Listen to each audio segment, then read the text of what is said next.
مجھے خاموش ہی رہنا تھا۔ اگر زیادہ بولتی تو ہو سکتا تھا کہ مائرہ کی زندگی کی مشکلات مزید بڑھ جاتی، اور ایسا تو میں ہرگز نہیں چاہتی تھی کہ میری وجہ سے پریشانی میں مبتلا ہو جائے۔ میں بس اس کے لیے دعا کر سکتی تھی اور وہی کر رہی تھی۔ بہرحال شادی کی تیاریاں ختم ہو گئیں۔ اماں نے محلے میں ہی چھوٹی سی دعوت کا اہتمام کیا تھا۔ تمام لوگوں سے پوری دعوت کے دوران مائرہ کی ہی برائیاں کرتی رہیں۔ آج کے دن بھی اسے بخشا نہیں تھا۔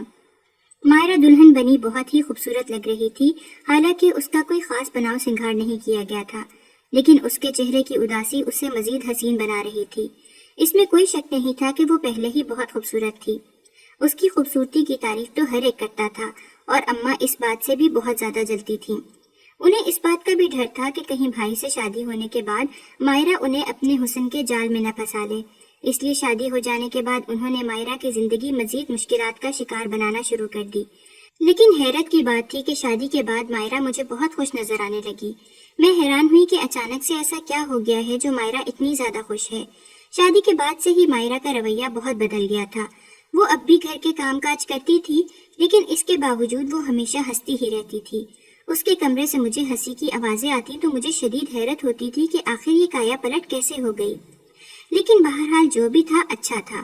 جب سے مائرہ کی شادی ہوئی تھی میری اس سے ٹھیک سے بات وغیرہ نہیں ہو پائی تھی، ہمیں وقت ہی نہیں ملتا تھا بات کرنے کا۔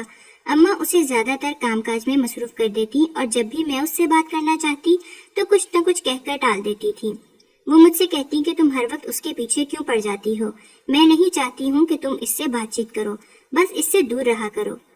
اماں کے ایسے رویے پر میں حیرت کا شکار ہو جاتی اور کہتی کہ اماں آخر ایسی کیا بات ہے جو آپ ہمیشہ مجھے اس سے دور رکھنے کی بات کرتی ہیں؟ وہ میری کزن ہے اور اب بھابھی بھی بن چکی ہے، اگر میں اس سے بات کر لوں گی تو اس میں غلط کیا ہے؟ لیکن اماں کہتی کہ جب سے اس کی شادی ہوئی ہے وہ تو بالکل ہی بدل گئی ہے، اور میرے بیٹے کا رویہ بھی بدل گیا ہے۔ یوں لگتا ہے کہ جیسے وہ اپنی بیوی کے حسن کا شکار ہو چکا ہے۔ اماں کی باتیں سن کر میں نے اماں سے کہا، بس آپ تو ہر وقت کچھ نہ کچھ بولتی ہی رہتی ہیں، کیا آپ اس بات سے خوش نہیں ہیں؟ زندگی اب اچھی لگ رہی ہے، اب وہ خوش رہنے لگ گئی ہے، مجھے تو بہت ہی خوشی ہے، میں ہمیشہ ہی اس کے لیے دعائیں کرتی رہتی ہوں۔ میری بات سن کر اماں نے مجھ سے کہا کہ تو خاموش ہو جا، جب بھی بولتی ہے فضول ہی بولتی ہے، مجھے تو کوئی اور ہی چکر لگ رہا ہے۔ مجھے لگا کہ یہ پھر سے اماں کا ہی کوئی وہم ہوگا، اس لیے میں نے دھیان دینا چھوڑ دیا۔ انہی دنوں میرے پیپرز ہو رہے تھے تو میرا پورا کا پورا دھیان امتحانوں کے اوپر ہی تھا۔ حالانکہ کئی بار اماں آ کر مجھ سے اس بات کا ذکر کر چکی تھیں کہ کچھ تو غلط ہو رہا ہے۔ میں نے دھیان نہیں دیا۔ امتحان کے دنوں میں رات دن بیٹھ کر پڑھا کرتی تھی۔ ایک دن بھوک لگ رہی تھی تو میں اٹھ کر کچن میں چلی آئی، اپنے لیے کچھ کھانے کو ڈھونڈ رہی تھی کہ تبھی اچانک سے مجھے بھائی کے کمرے سے مائرہ کے زور زور سے ہنسنے کی آوازیں آنے لگی۔ مجھے حیرت ہوئی کہ اتنی رات کو کیوں ہنس رہی ہے۔ پہلے سوچا کہ جا کر اس کے کمرے میں اس سے پوچھتی ہوں، لیکن پھر مجھے یہ مناسب نہیں لگا، اس لیے حیرت کا شکار بنی اپنے کمرے میں واپس آ گئی۔ بار بار اس کی ہنسی میرے دماغ میں گونج رہی تھی۔ اگلی رات کو بھی ایسا ہی ہوا، وہ زور زور سے ہنس رہی تھی۔ صبح ہوئی تو میں نے دیکھا کہ بھائی کمرے سے منہ چھپا کر نکلا ہے۔ میں نے بھائی کو روک کر ان سے پوچھنا چاہا کہ وہ ناشتہ کریں گے یا نہیں، تو انہوں نے میری طرف دیکھا بھی نہیں اور چپکے سے گھر سے باہر نکل گئے۔ یہ دیکھ کر تو میں حیران رہ گئی۔ مجھے یاد آیا کہ اماں کتنے دن سے مجھے ایک ہی بات کہے جا رہی ہیں کہ کچھ تو غلط ہو رہا ہے، لیکن میں نے دھیان ہی نہیں دیا۔ اب میں نے روزانہ اس بات کو نوٹ کرنا شروع کر دیا۔ روز رات کے وقت مائرہ کے کمرے سے ہنسنے کی آوازیں آتی اور پھر صبح سویرے ہی بھائی منہ چھپا کر گھر سے باہر نکل جاتا۔ بھائی کا چہرہ ہمیشہ پریشانی سے ہی لدا رہتا تھا، ہمیشہ ان کے چہرے پر مجھے پریشانی دکھتی۔ ایک دن میں نے بھائی سے پوچھا کہ وہ اتنا پریشان کیوں ہیں، کیا بات ہے، کوئی مسئلہ ہے؟ تو انہوں نے آگے سے مجھے یہ کہہ کر ڈانٹ دیا کہ تم اپنے کام سے کام رکھو، تمہارا اس بات سے کوئی لینا دینا نہیں ہے۔ پھر میں نے سوچا کہ میں مائرہ سے بات کرتی ہوں، لیکن جب میں نے مائرہ سے بات کی تو وہ بولی، نہیں کچھ بھی نہیں، ایسی کوئی بات نہیں، تمہیں شاید غلط فہمی ہوئی ہوگی۔ یہ کہہ کر وہ پھر سے ایک عجیب سی ہنسی ہنسنے لگ گئی۔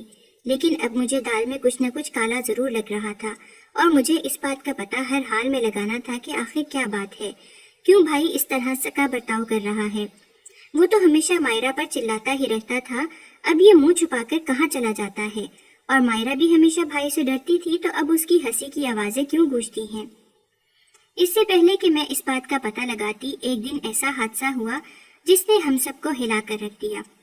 ایک دن صبح سویرے بھائی اپنے کمرے سے باہر نکلے ان کے منہ سے خون نکل رہا تھا اور وہ مسلسل خون کی الٹیاں کیے ہی جا رہے تھے۔ یہ دیکھ کر ہم سب لوگ گھبرا گئے۔ اماں نے فوراً سے محلے کے ڈاکٹر کو بلایا۔ جب ڈاکٹر نے بھائی کا معائنہ کیا تو کہا کہ اس کی حالت بہت زیادہ خراب ہے، اسے فوراً سے ہمیں ہسپتال لے کر جانا پڑے گا۔ یہ سن کر اماں ابا بہت پریشان ہو گئے کہ یوں اچانک سے بھائی کو کیا ہو گیا ہے۔ میں نے نظریں اٹھا کر سامنے کی طرف دیکھا تو مجھے مائرہ کھڑی مسکراتی ہوئی نظر آئی۔ اس کے چہرے پر ایک عجیب سی مسکراہٹ تھی، یوں لگتا تھا جیسے وہ بہت زیادہ خوش ہے۔ میں نے حیرت سے اس کی طرف دیکھا، اس کا شوہر اتنی بری حالت میں تھا اور وہ کھڑی مسکرا رہی تھی۔ اماں ابا بھائی کی وجہ سے بہت پریشان تھے اور اماں اس وقت مائرہ پر چلانا شروع ہو گئیں اور کہنے لگی کہ میں نے غلطی کی جو اپنے بیٹے کی شادی تم سے کر دی، تمہاری وجہ سے ہی میرا بیٹا اس حالت کو پہنچا ہے۔ مجھے اس وقت کچھ سمجھ نہیں آ رہا تھا، لیکن پھر بھی میں نے اماں سے کہا کہ اس میں مائرہ کی کیا غلطی ہے، آپ اس طرح سے بات کیوں کر رہی ہیں؟ ہو سکتا ہے کہ بھائی نے کچھ ایسا کھا لیا ہو جس کی وجہ سے انہیں خون کی الٹی ہو رہی ہو۔ اماں بولی، تم نے سنا نہیں کہ ڈاکٹر نے کیا کہا ہے؟ اس کی حالت بہت ہی خراب ہے، ضرور اسی نے کچھ دیا ہوگا۔ یہ سن کر ابا بھی اس پر برسنے لگ گئے۔ میں حیرت کا شکار تھی اور کچھ بھی سمجھ نہیں پا رہی تھی۔ مائرہ تو بس ہنسے جا رہی تھی، ویسی ہی ہنسی جیسی وہ رات کے وقت ہنسا کرتی تھی۔ یہ سب بہت عجیب ہو رہا تھا۔ اماں اور ابا بھائی کو اسی وقت ہسپتال لے گئے۔ تھوڑی دیر بعد اماں کا فون آیا، وہ روئے جا رہی تھیں۔ مجھے سمجھ نہیں آیا کہ وہ رو کیوں رہی ہیں، لیکن میرا دل بہت ہی تیزی سے دھڑک رہا تھا۔ میں نے اماں سے کہا کہ کیا ہوا ہے، سب خیریت تو ہے نا؟ اماں بولی، نہیں، خیریت کیسے ہو سکتی ہے، تمہارا بھائی ہمیں چھوڑ کر ہمیشہ ہمیشہ کے لیے چلا گیا ہے۔ یہ سن کر تو میرا دل ایک پل کو جیسے رک سا گیا۔ میں دل تھام کر وہیں بیٹھی کی بیٹھی رہ گئی، کچھ بھی سمجھ نہیں پا رہی تھی۔ جب تھوڑی دیر بعد میرے حواس کام کرنا شروع ہوئے اور مجھے سمجھ آیا کہ ہوا کیا ہے تو میں رونے لگ گئی۔ مائرہ میرے پاس بھاگتی ہوئی آئی اور کہا کہ آخر تم کیوں رو رہی ہو؟ میں نے اسے بتایا کہ دیکھو، پریشان مت ہونا، لیکن بھائی اب ہمارے بیچ نہیں رہے ہیں۔ یہ سن کر وہ فوراً سے خوش ہو گئی۔ اس کی خوشی پر مجھے یوں لگا جیسے وہ اس خبر کو سن کر پاگل ہو گئی ہو یا اسے کوئی دورہ پڑ گیا ہے۔ ضرور ایسا ہی کچھ ہوا ہوگا، ورنہ کوئی کسی کی موت کی خبر پر اس طرح سے کیوں مسکرا سکتا ہے، اور وہ بھی اپنے شوہر کی موت کی خبر پر۔ بہرحال تھوڑی دیر بعد اماں اور ابا جنازہ لے کر گھر کی طرف چلے آئے۔ اماں کی حالت بہت خراب تھی اور وہ مسلسل مائرہ کو ہی کوسے جا رہی تھی۔ میں انہیں سنبھالنے کی کوشش میں نڈھال ہو رہی تھی اور اماں سے کہہ رہی تھی کہ اس طرح سے مت پیش آئیں، اس میں مائرہ کی کیا غلطی ہے، بھائی کا وقت آ گیا تھا اس لیے وہ چلے گئے۔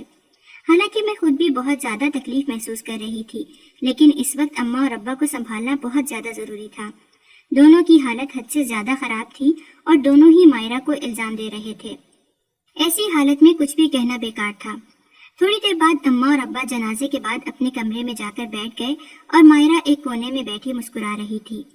میں کچھ بھی سمجھ نہیں پا رہی تھی، اس لیے اٹھ کر مائرہ کی طرف آئی اور ایک بار پھر اس سے بات کرنا شروع کی، لیکن وہ تھی کہ مجھ سے ٹھیک سے بات ہی نہیں کر رہی تھی، بلکہ خوشی سے ادھر ادھر دیکھے جا رہی تھی اور کہہ رہی تھی، میں آزاد ہو گئی، میں آزاد ہو گئی۔ لوگوں کا کہنا تھا کہ اس پر شاید پاگل پن کا دورہ پڑ گیا ہے۔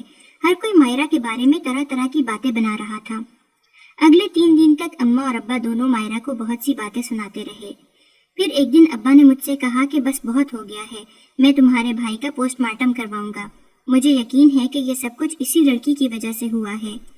اور پھر انہوں نے بھائی کا پوسٹ مارٹم کروا دیا۔ جیسے ہی پوسٹ مارٹم کی رپورٹ آئی تو گویا ہم سب پر قیامت ٹوٹ پڑی۔ رپورٹ میں صاف صاف بتایا گیا تھا کہ میرے بھائی کو زہر دیا گیا ہے۔ ہم سب کی نظریں بے اختیار مائرہ کی طرف اٹھیں۔ وہ ہمیشہ کی طرح مسکرا رہی تھی۔ اب مجھے بھی یقین ہو گیا تھا کہ اس سب میں اس کا ہی ہاتھ ہے، ضرور اس نے ہی کچھ کیا ہے، ورنہ میرے بھائی کو زہر اور کون دے سکتا ہے۔ اور جب ہم نے مائرہ سے پوچھ گچھ کی تو اس نے اس بات کا اعتراف کر لیا اور کہا کہ ہاں، میں نے ہی سب کچھ کیا ہے اور میں ہی یہ سب کچھ چاہتی تھی۔ یہ سن کر میں نے مائرہ سے کہا کہ آخر کیوں، تم نے ایسا کیوں کیا؟ تم تو میرے بھائی کے ساتھ بہت ہی زیادہ خوش تھی۔ تو وہ بولی، میں کہاں خوش تھی، بلکہ تمہارے ماں باپ نے مجھ پر حد سے زیادہ ظلم کیا اور تمہارا بھائی بھی یہی سب کرنا چاہ رہا تھا، لیکن دیکھو میں نے اپنے آپ کو بچا لیا۔ میں ان کے مظالم مزید نہیں سہ سکتی تھی۔ وہ روزانہ مجھے بہت برا مارتا تھا، اس لیے پھر میں نے آہستہ آہستہ اسے کھانے میں زہر دینا شروع کر دیا۔ اس لیے جب بھی وہ کھانا کھاتا تھا تو مجھے بہت زیادہ ہنسی آتی تھی اور صبح سویرے ہی وہ درد کی وجہ سے منہ چھپا کر گھر سے نکل جاتا۔ وہ گھر میں کسی کو نہیں بتانا چاہتا تھا کہ وہ تکلیف میں مبتلا ہے اور یہ میرے لیے بہت ہی اچھا ثابت ہوا۔ دیکھو اب ہماری اس سے جان چھوٹ گئی ہے، لیکن تمہارے ماں باپ نے بھی میرے ساتھ بہت برا کیا ہے، انہیں بھی معافی نہیں ملے گی۔ یہ کہہ کر مائرہ میرے ماں باپ کے کمرے کی طرف چلی گئی۔ اس سے پہلے کہ وہ کچھ غلط کرتی میں نے فوراً سے پولیس کو کال کر دی۔ میں نہیں چاہتی تھی کہ مزید کوئی نقصان ہو۔ میں جانتی تھی کہ ان سب لوگوں نے اس کے ساتھ بہت برا کیا ہے، لیکن مائرہ نے جو کیا تھا وہ بھی کم ٹھیک نہیں تھا، بلکہ بہت ہی زیادہ غلط تھا۔ اسے یہ سب نہیں کرنا چاہیے تھا۔ بہرحال پولیس نے مائرہ کو پکڑ لیا اور میرے ماں باپ کو بھی اس کی سزا دی گئی کہ انہوں نے مائرہ کی دولت ہڑپ لی تھی اور اس پر ظلم ڈھاتے رہے۔ اب میں اپنے گھر میں اداسی بھری خاموشی کو محسوس کرتی اکیلے رہ رہی ہوں۔ اماں اور ابا کا ذہنی توازن تو مکمل طور پر تباہ ہو چکا ہے اور وہ زیادہ تر پاگل خانے میں ہی وقت گزارتے ہیں، اور میں ان خالی دیواروں کو دیکھتے ہوئے بس یہ سوچتی رہتی ہوں کہ کاش مائرہ اس طرح کا قدم نہ اٹھاتی۔ جلد یا بدیر اسے انصاف مل ہی جانا تھا۔ اسے بھروسہ رکھنا چاہیے تھا کہ اللہ اس کا ساتھ دے گا، لیکن اس نے ایسا نہ کیا بلکہ غلط راستے کو چنا۔ کاش وہ ایسا نہ کرتی۔ میں اکثر ہی اماں ابا سے ملنے جاتی ہوں اور ان کی حالت دیکھ کر ان پر بس رحم ہی کھا سکتی ہوں، کیونکہ ان دونوں نے جو کچھ اس کے ساتھ کیا تھا اس کی سزا تو انہیں ملنے ہی تھی، کیونکہ انہیں اپنے کیے پر کوئی بھی پچھتاوا کبھی نہیں ہوا تھا۔ چند سال بعد اماں اور ابا کی ذہنی دورہ پڑنے کی وجہ سے موت ہو گئی۔ یہ صدمہ مجھے مزید توڑ گیا، مگر پھر ایک مہربان انسان میری زندگی میں آیا اور اس نے ہر موڑ پر میرا ساتھ دیا۔ اب میں اس کے ساتھ شادی کر کے خوش و خرم اپنے گھر میں رہ رہی ہوں۔ اکثر ہی مائرہ سے ملنے چلی جاتی ہوں، مگر میں اس کے لیے کچھ بھی نہیں کر سکتی ہوں۔